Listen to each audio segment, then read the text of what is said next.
Hello dear, मैं भूतेश आपका इस वीडियो के अंदर बहुत बहुत स्वागत करता हूँ। मुझे एक बात बताओ। मान लो आपको कोई बीमारी होती है और आप डॉक्टर के पास जाते हो, तो डॉक्टर क्या करता है? सबसे पहला स्टेप, सबसे पहले वो क्या करता है, आपसे सिम्टम्स पूछ के डायग्नोस करता है। मतलब कि ये पहचानता है कि बीमारी कौन सी है और उसके बाद दवाई देता है। कि एग्जैक्टली गड़बड़ कहाँ पर है, उसके बाद उसका सोल्यूशन होएगा। अगर वो आपको रैंडमली दवाई दे दे के बाद, उसके पास बहुत सारी दवाई है, कोई भी रैंडमली किसी भी बीमारी की दवाई दे दे, तो हो सकता है तुक्का लग जाए, आपकी जो बीमारी है उसी की उसने दवाई दे दी हो। हाँ, लेकिन चांसेस बहुत कम है और वो एक साइंटिफिक वे भी नहीं है, एक लॉजिकल वे भी नहीं है उस चीज़ को ठीक करने का। तो ऐसे ही जब आपके मार्क्स कम आते हैं, वो एक बीमारी ही है, एक ऐसी सिचुएशन है जिसको हम नहीं चाहते, उसको हम दूर करना चाह रहे हैं। तो हमें क्या करना आना चाहिए? हमें ये करना आना चाहिए कि हम कैसे आइडेंटिफाई करें कि बीमारी कहाँ पर है, एग्जैक्टली क्यों मार्क्स नहीं आ रहे। ठीक है, तो मॉक को एनालाइज करो, ये तो डेफिनेटली आपको बोला जाता है, एनालाइज करना बहुत ज़्यादा ज़रूरी है। लेकिन उसको कैसे एनालाइज करो, एनालाइज करने का बेस्ट तरीका है वो क्या होएगा, वो मैं आपको इस वीडियो के अंदर बताऊंगा। अगर आपने सिलेबस कर लिया है कि हाँ भाई कंसेप्ट भी सारे क्लियर हैं, सिलेबस कर भी लिया है, रिवाइज भी कर लिया है, मॉक्स भी बार बार दे रहे हैं फिर भी नंबर नहीं आ रहे, तो मैं आपको बताऊंगा कि एग्जैक्टली कैसे पहचानना है कि गड़बड़ कहाँ पर है। ठीक है, तो इस वीडियो के अंदर मैं जो भी बातें आपको बताऊंगा उसमें से 90% बातें जो हैं वो लगभग सभी कैंडिडेट्स के लिए एप्लीकेबल होंगी। एक आधी मान लो ना भी हो आपके लिए एप्लीकेबल, तो इस वीडियो को ध्यान से देखिएगा। मतलब क्योंकि हमारा मेन मोटिव तो आपके मार्क्स बढ़ाना है ना, एग्जाम के अंदर सिलेक्शन लेना है, तो उसके ऊपर हम बात करेंगे। सिलेबस आपने कर लिया है, मेजर मेहनत आपने कर ली है, अब एक स्मार्ट वर्क हमने आगे करना है कि उस मेहनत को हम काम में भी ला पाएं। तो स्टार्ट करें आपके मार्क्स को बूस्ट करने की जर्नी। तो मार्क्स को बूस्ट करने के लिए हमने क्या करना है, हमने पहले कुछ चीज़ें समझनी है। मैं आपको बहुत सारी चीज़ें यहाँ पर बताने वाला हूँ, ठीक है, और उसके बाद हम उनको अच्छे से अप्लाई कर पाएंगे। तो भाई पूरी अटेंशन देकर इसको सुनिएगा अगर आप सीरियस एस्पिरेंट हैं तो। ठीक है, देखो, तो जो हम मॉक का सबसे पहले मॉक देते हैं, मॉक टेस्ट। मॉक टेस्ट के अंदर आप जैसा परफॉर्म करोगे, आप लगभग वैसा ही रियल एग्जाम के अंदर परफॉर्म करोगे। ठीक है, यहाँ पर आप जो गुल खिला रहे हो वही गुल, उनका एवरेज वही आप एक्चुअल एग्जाम के अंदर खिलाने वाले हो। ठीक है, तो हमने इसको बहुत ही बेहतर करना जरूरी है। क्लियर है मेरे भाई? तो मॉक टेस्ट जब आप देते हो तो उसके बाद हम एनालाइज करते हैं कि कितने मार्क्स आए, कहाँ पर कितने मार्क्स कम हो गए, क्या हो गए।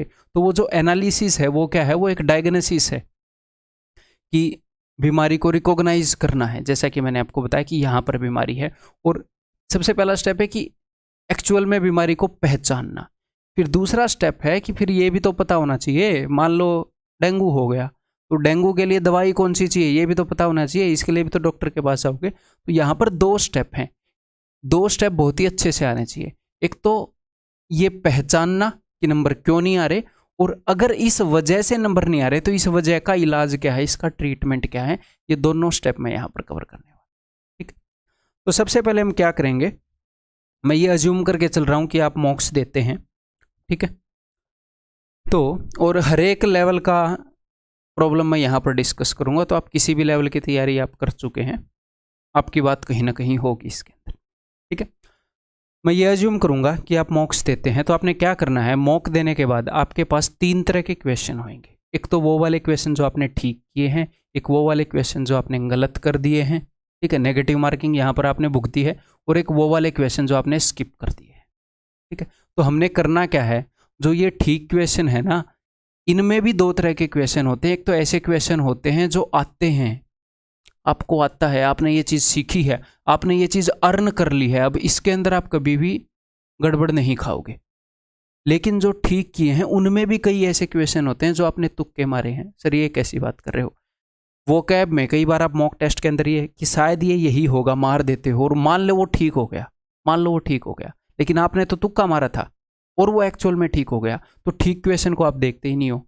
फिर जब वो एग्जाम में आएगा तो आज जो हाथ पैर फूले थे तुक्का मारते हुए, उस दिन हाथ पैर फिर फूलेंगे। लेकिन जब आप उसको दोबारा देख लेते हो कि मैंने तुक्का मारा और ये ठीक हो गया, तो वो कंफर्म हो जाता है कि हाँ यही आंसर है। आप सिर्फ वोकैब में नहीं मारते, आप एरर्स में भी तुक्का मारते हो कि मुझे ये लग रहा है। आप भले ही 100% श्योर हो, अगर आप 100% श्योर हो तो वो फिर गलत क्यों हो जाता है कभी कभी। 100% तो वो क्या है, वो तुक्का, आप वो ठीक हो गया, अब आपको लगता है कि मेरे इतने मार्क्स बन रहे हैं, तो जो भी तुक्के हैं ना भाई साहब, ये आपने अर्न नहीं किए, ये एक्चुअल पेपर में आपको कभी भी तंग कर सकते हैं, आपको आधे नंबर से 1 नंबर से पीछे कर देंगे मेरिट से। आप ये चाहते हो? नहीं चाहते। तो जो क्वेश्चन आपने कर लिए, खासकर इंग्लिश के अंदर ऐसा होता है, तो एक बार इंग्लिश के सारे क्वेश्चंस के ऊपर नज़र मार लेना कि मैं इस एरर को ढूंढने में 100% श्योर था, इस वोकैब में 100% श्योर था, या 70% श्योरिटी पर ही मार दिया था। उनको रिवाइज करना है, श्योर होना है उनमें कि हाँ ये ठीक निकला, हाँ ये गलत निकला। गलत में तो ऑफकोर्स आप लोग करते ही हो। जीके के अंदर आप कई बार ऐसा काम करते हो, तो उसके ऊपर नज़र रखो। कोई नहीं, ऐसा एक आधी बार कर लेते हो ये काम, तो उसके ऊपर नज़र रखो। मैथ्स के अंदर जब हिट एंड ट्रायल से कई क्वेश्चन हो जाते हैं, कई क्वेश्चन ऐसे होते हैं सिर्फ ऑप्शन देखकर हो गए, ऑप्शन ही इस तरीके के थे कि सारे एलिमिनेट हो गए, या किसी भी ऐसे तरीके से हो गए कि आपने एक्चुअल में क्वेश्चन को नहीं किया बट आप वहाँ पर कर पाए, तो बढ़िया बात है, आप वहाँ पर कर पाए, बहुत ही बढ़िया बात है। बट अब उसका एक्चुअल तरीका भी जान लो। एक तो ये तरह के क्वेश्चन है, यहाँ पर हमें थोड़ी सी इंप्रूवमेंट की ज़रूरत है। अब मेन इंप्रूवमेंट जो है ना, वो हमारी यहाँ पर और यहाँ पर होएगी। अब जो क्वेश्चन आपने गलत किए हैं, क्वेश्चन आप दो तरीके से गलत करते हो। एक तो आपको कंसेप्ट ही नहीं आता, मैथ के अंदर अगर मैं बात करूँ, इंग्लिश के अंदर आपको ग्रामर का वो रूल ही नहीं आता, आपने गलत अनुमान लगाया और वो गलत हो गया।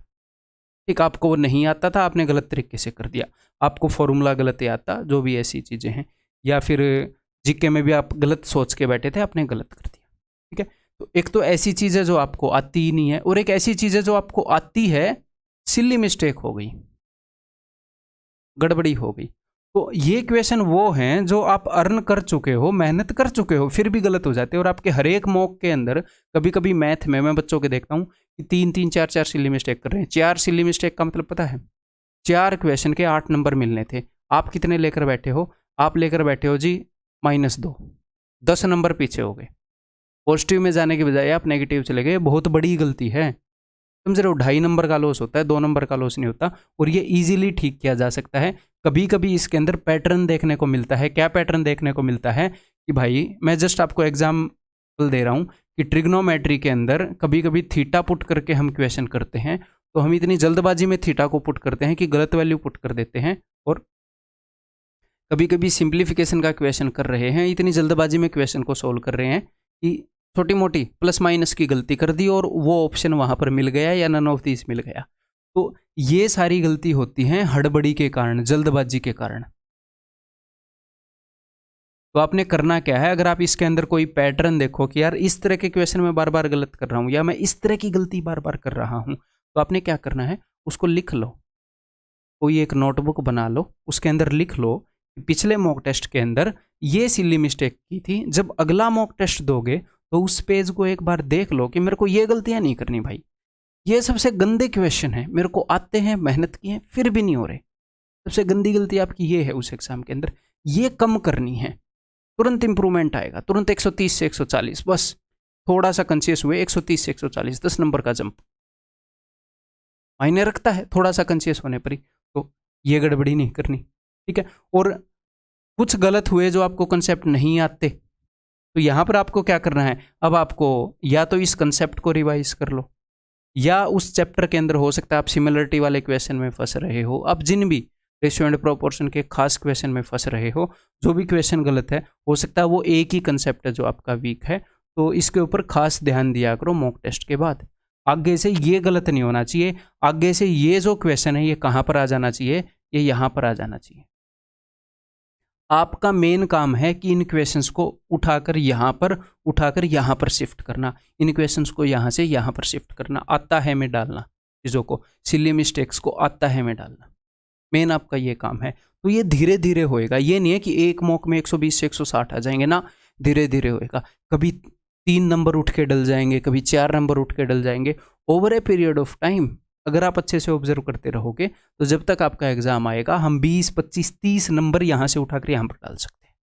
आप कॉन्फिडेंट रहोगे पेपर देते हुए। तो ये एक एक्टिव प्रोसेस है, आपको इसके ऊपर ध्यान देना पड़ेगा, कॉन्शियस प्रोसेस है, इन चीज़ों को ऐसे एनालाइज करना पड़ेगा जैसे मैं बता रहा हूँ। अब जो क्वेश्चन आपने स्किप किए, अब आप स्किप क्यों करते हो, या तो हो सकता है भैया नया कंसेप्ट हो मैथ्स की अगर मैं बात करूँ, या फिर नए टाइप का क्वेश्चन हो सकता है मैथ्स में नए टाइप का क्वेश्चन आ जाए, इंग्लिश में एरर नए तरीके से सेंटेंस फॉर्मुलेट करके पूछ लिया, रीजनिंग में नए तरह का कंसेप्ट आ गया, ठीक है।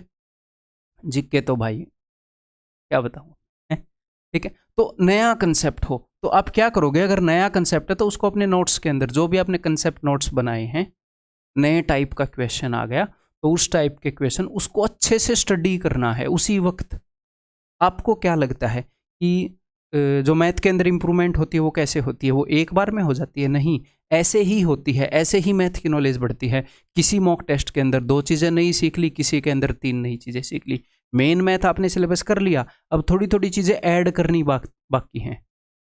जैसे केक के ऊपर वो डालते हैं ना, जैसे खीर के अंदर किशमिश डालते हैं तो खीर बन गई, अब ये किशमिश है, ये एक एक करके कभी किशमिश डाल दी, कभी काजू डल गया, ऐसे करके पूरी खीर बनेगी। तो ये एक्स्ट्रा इन्फॉर्मेशन है, ये धीरे धीरे ही आएगी, ठीक है। बस आपको कॉन्शियस रहने की ज़रूरत है।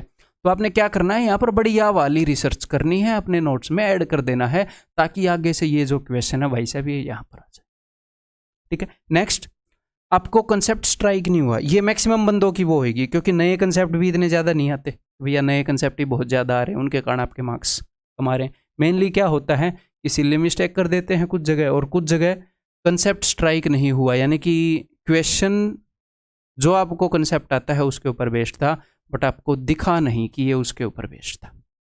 तो इनके अंदर या तो आपको एक पैटर्न दिखेगा कि मैं इस चैप्टर के क्वेश्चन नहीं कर पा रहा, मेनली होगा इस चैप्टर के इस टाइप के क्वेश्चन नहीं कर पा रहा, बार बार मॉक टेस्ट के अंदर ये पैटर्न देखने को मिलेगा। तो आपको ये देखना है कि पूरा चैप्टर रिवाइज करने की ज़रूरत है या उस चैप्टर का कोई कंसेप्ट रिवाइज करने की ज़रूरत है। अगर ये स्ट्राइक नहीं हो रहे, उस तरह के बहुत सारे क्वेश्चंस में से निकल जाओगे तो ये स्ट्राइक होना स्टार्ट हो जाए। और एक ऐसी चीज़ बताऊं कि ओवरऑल जिससे आपके स्ट्राइकिंग चांसेस बढ़ जाएं, ओवरऑल जिससे, देखो क्वेश्चन को सोल्व करने में 3 स्टेप है, मैथ के क्वेश्चन को सोल्व करने में। सबसे पहले आपने क्या किया, क्वेश्चन को पढ़ा और सिचुएशन को समझ लिया। फिर दूसरी बार उसने क्या किया, आपने क्या किया, उसके पीछे का कंसेप्ट आप समझ गए। सबसे पहले तो सिचुएशन को समझ गए ना कि ये क्वेश्चन है, उसके बाद आप ये समझ गए ये इस कंसेप्ट के ऊपर बेस्ड है, और फिर तीसरा काम है आपने उसको सोल्व कर दिया। आपको क्या लगता है आप क्वेश्चन पढ़ के सीधा सोल्व कर देते हो? ये एक स्टेप है बीच में, जब आप कंसेप्ट को रिकॉग्नाइज करते हो कि ये उस कंसेप्ट के ऊपर बेस्ड है, सिचुएशन समझते हो, कंसेप्ट को पहचानते हो, और फिर आप सोल्विंग स्टार्ट करते हो, उससे पहले आपका पेन नहीं उठ सकता, ठीक है। तो इस प्रोसेस को फास्ट करने की मैं बात कर रहा हूँ कि आप कंसेप्ट को जल्दी रिकॉग्नाइज कर पाएंगे। आप कैसे कर सकते हैं ये मैं आपको बता देता हूँ कि कंसेप्ट अगर स्ट्राइक नहीं होता, एक तो ये है कोई स्पेसिफिक जगह प्रॉब्लम हो, या फिर आपने ये करना है कि भैया जो कंसेप्ट नोट्स हैं, जो आपने मैथ के नोट्स बनाए हैं, इनको नोट्स में कंसेप्ट्स की बात कर रहा हूँ, क्वेश्चंस की नहीं। आखिरी का 1 महीना बचा है तो कम से कम 30 बार रिवाइज होने चाहिए, तो रोज एक बार। पूरे मैथ की मैं बात कर रहा हूँ, अगर आपने अच्छे से कंसेप्ट नोट्स बनाए हैं तो आप कर सकते हो, 1 घंटा लगेगा रोज का। और ये मैंने आपको बताया है आखिरी के दिनों में अपना स्टडी टाइम बढ़ाना है, ताकि आप बहुत तरह की चीज़ों के लिए टाइम निकाल पाओ, इस तरह की चीज़ों के लिए टाइम निकाल पाओ, ठीक है। अपने कंसेप्ट नोट्स को रोज रिवाइज करो, 1 घंटे में पूरे मैथ के नोट्स में से आप निकल सकते हो। जब आप बार बार नोट्स में से निकलोगे तो क्या होगा, एक ही नोट्स के अंदर क्या है, अलग अलग टाइप के क्वेश्चन, अलग अलग सिचुएशन। जब उस सिचुएशन में से आप बार बार निकल चुके हो तो जब वो क्वेश्चन की फॉर्म में आएगी तो वो दिख जाएगी, वो पहचान में जल्दी आ जाएगा, अरे ये तो वो वाला है। तो यहाँ पर टाइम नहीं लगेगा, पढ़ोगे जल्दी ही समझोगे और सोल्व कर दोगे। और जो बच्चे अपने पेड कोर्स के अंदर एनरोल्ड हैं उनको मैं बता देता हूँ कि जो कंसेप्ट नोट्स हैं ये मैंने आपको हैंड रिटन दिए हैं, ठीक है। टीम से फ़ोन करके पूछ लेना अगर आपको नहीं मिल रहे एक आधे बच्चों को, कोर्स के अंदर हैंड रिटन नोट्स मैंने दिए हैं, मैंने खुद पर्सनली, ठीक है। इससे बाहर कोई चीज़ है नहीं। और दूसरे नंबर पर QRP तो हम कभी से भी देते आ रहे हैं, क्विक रिवीजन पॉइंट्स, जिनमें मैं वीडियो के थ्रू आपको ये बताता हूँ कि भाई ये सारे कंसेप्ट्स हैं, ठीक है। और अगर कोई ऐसा बच्चा है जो 2023 का एग्ज़ाम के लिए भी एलिजिबल है, 2023 को भी टारगेट करने वाला है, तो आप क्या कर सकते हो, और आप कोर्स के अंदर एनरोल नहीं हो तो आप कोर्स के अंदर एनरोल हो सकते हो। लास्ट के 1 महीने में आप कोर्स से ये चीज़ें यूज कर सकते हो फिलहाल के लिए, और उसके बाद भी कोर्स को यूज़ कर सकते हो अगर आप उस कैटेगरी में फॉल करते हो तो। अदरवाइज आपने जहाँ से भी पढ़ा है, उम्मीद है कि आपने ये नोट्स तो डेफिनेटली बनाए होंगे, उनको आपने रोज़ रिवाइज करना है, या आपके दोस्त ने बनाए होंगे, उसके दोस्त ने बनाए होंगे, जहाँ से आपने पढ़ा वहाँ से इस चीज़ को जुगाड़ कर लो, ठीक है। तो ये बात समझ में आ गई भाई? 3 कैटेगरी हैं, हर एक कैटेगरी को मैंने 2 हिस्सों में बांटा है। इसका अब आप स्क्रीनशॉट ले सकते हो। अब मैं आगे बढ़ता हूँ। नेक्स्ट कुछ इंपॉर्टेंट टिप्स बता दूं भाई। कई बच्चों की कैलकुलेशन स्लो होती है, तो अगर आपकी कैलकुलेशन स्लो है, ठीक है, तो 2 चीज़ें हैं। एक तो कुछ ऐसी फिक्स्ड चीज़ें हैं जो आपको याद होनी चाहिए, जैसे स्क्वायर, क्यूब, ऐसी चीज़ें। तो मैं क्या करूँगा, मैं वो सारी चीज़ें आपको इस वीडियो के सबसे पहले कमेंट में पिन कर दूंगा। वहाँ पर मैं बहुत सारी चीज़ें लिखूँगा, जैसे कहाँ तक स्क्वायर याद करने हैं, कहाँ तक क्यूब याद करने हैं। इसी वीडियो का कमेंट सेक्शन के अंदर कमेंट पिन कर दूंगा सबसे ऊपर, ठीक है, वहाँ से आप देख लें। और दूसरी क्या है, आप अगर मल्टीप्लिकेशन के अंदर फंसते हो तो जादुई चीज़ों की तरफ मत भागो। ऐसे जो कन्वेंशनल मल्टीप्लिकेशन है ना, इसकी प्रैक्टिस करो। अगर आपको ये करना है तो रोज़ दिन के 15-20 सवाल करो कन्वेंशनल, ताकि आप जो भी काम करते हो, 3 5 15, 1 कैरी, 3 8 24 और 1 25 और 9, ऐसे ना करो। ताकि आप, हाँ मुझे पता है आप ऐसे नहीं करते, इससे तो तेज ही करते हैं, आप और फास्ट कर पाओ। अगर आप रोज 15 20 25 क्वेश्चन करोगे, रैंडमली लिख दो क्वेश्चंस और जल्दी से टाइम नोट करके उनको मल्टीप्लाई करो, तो ये जब आप रोज करोगे ना, यही चीज़ आपको एग्जाम में बताएगी। एट द एंड यही चीज़ें याद आती हैं एग्जाम में, ठीक है। नेक्स्ट, कंसेप्ट लेट स्ट्राइक होते हैं, तो इसका तो मैं इलाज बता चुका हूँ, QRPs और कंसेप्ट नोट्स। जो अपने एनरोल्ड स्टूडेंट उनको इनका फ़ायदा हो गया होगा, और जो स्टूडेंट हैं जो मेरे से फ़िलहाल नहीं पढ़ रहे हैं, तो आपने जो भी नोट्स बनाए हैं उनको आप रोज़ रिवाइज करो, ठीक है। देन नेक्स्ट, अभी क्या होता है कि आपके पेपर के अंदर 4 सब्जेक्ट्स हैं। ये वीडियो बहुत ज़्यादा लंबी तो नहीं बन गई, 16 मिनट हो गए अभी, तो लंबी नहीं बनेगी। अपने पेपर के अंदर 4 सब्जेक्ट्स हैं, तो आप ऐसे मान के चलो कि 4 एग्ज़ाम हैं अलग अलग, ठीक है। आपने ये नहीं देखना कि मेरा पूरा पेपर करने में मुझे टाइम कम पड़ जा रहा है ना। एग्जैक्टली आइडेंटिफाई करो कि जीके में ज़्यादा टाइम ले रहे हो या इंग्लिश में या रीजनिंग में। एग्जैक्टली बीमारी कहाँ है, कहाँ पर गड़बड़ है, टाइम जा कहाँ पर रहा है। तो सब्जेक्ट्स को किस ऑर्डर में अटेम्प्ट करना है, जर्म है, ताकि आपको जर्म ना पकड़ पाएंगे। अभी बना, मैंने पहले नहीं देखा था, ठीक है। पहले जीके को, फिर इंग्लिश को, फिर रीजनिंग को, फिर मैथ को, और इनको आपने टाइम देना है मोटा मोटा 5 मिनट, 10 मिनट, 15 मिनट, 25 मिनट। ये 55 मिनट बनेगा, 5 मिनट हम स्पेयर रखते हैं, ठीक है। तो अब आपने ये देखना है, मान लो आपकी रीजनिंग ही 20 मिनट खा जा रही है, और फिर आप बोल रहे हो कि मैथ के क्वेश्चन को तो मैं नहीं कर पा रहा।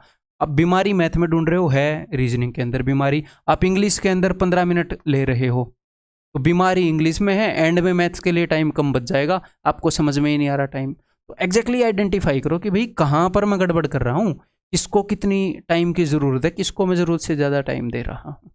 तो एग्जैक्ट इतना नंबर आना ज़रूरी नहीं है, इसके आसपास प्लस माइनस 1-2 पेपर के हिसाब से नंबर आएगा। हो सकता है रीजनिंग में किसी पेपर के अंदर 17 मिनट 18 मिनट लेना भी ओके है, ठीक है। तो आइडेंटिफाई द बीमारी, यहाँ पर एग्जैक्टली कहाँ पर है, अगर टाइम की आपको प्रॉब्लम है तो। देन अब कई बच्चे पता क्या करते हैं, रीडिंग और सोल्विंग, क्वेश्चन को बार बार पढ़ते रहेंगे, उनको समझ में ऐसे ऐसे कैलकुलेटर ऐसे क्यों? क्योंकि एक तो होता है चीज़ को पढ़ना, एक होता है उसको कंप्रीहेंड करना, समझना। तो इतनी ज़ोर से भी मत पढ़ो, इतनी तेज़ भी मत पढ़ो कि कंप्रीहेंसिव एबिलिटी ही नहीं है आपकी। तो शांत रहो, इतना भी प्रेशर मत बनाओ दिमाग पर कि इतनी स्पीड में पढ़ रहे हैं कि आपको समझ में ही नहीं आ रहा। तो बार बार कभी भी मत पढ़ो, इतनी तसल्ली से पढ़ो कि एक बार में वो समझ में आ जाए, मतलब कि कम से कम क्वेश्चन को बार बार पढ़ें। इतने डर जाएंगे कि इतनी तेज़ पढ़ेंगे कि समझ में ही नहीं आएगा, या फिर इतनी तेज़ कैलकुलेशन करेंगे, इतनी जल्दी जल्दी सोल्व करेंगे कि सिली मिस्टेक कर देंगे, फिर उसको बार बार सोल्व करते रहेंगे, यहाँ पर टाइम खा जाएंगे। तो मेरे भाई आपको एक बात बताऊँ, अगर आपको आता है ना, आप तसल्ली से सोल्व करोगे ना पेपर को, तो इतना टाइम होता है कि पूरे पेपर को सोल्व कर सकते। तो इतना है, बिना हड़बड़ी के, एक आधे मॉक देकर तो देखो, बिना हड़बड़ी के आपको खुद पता चलेगा कि हाँ यार, हड़बड़ाहट क्रिएट करने की जरूरत नहीं है, ठीक है।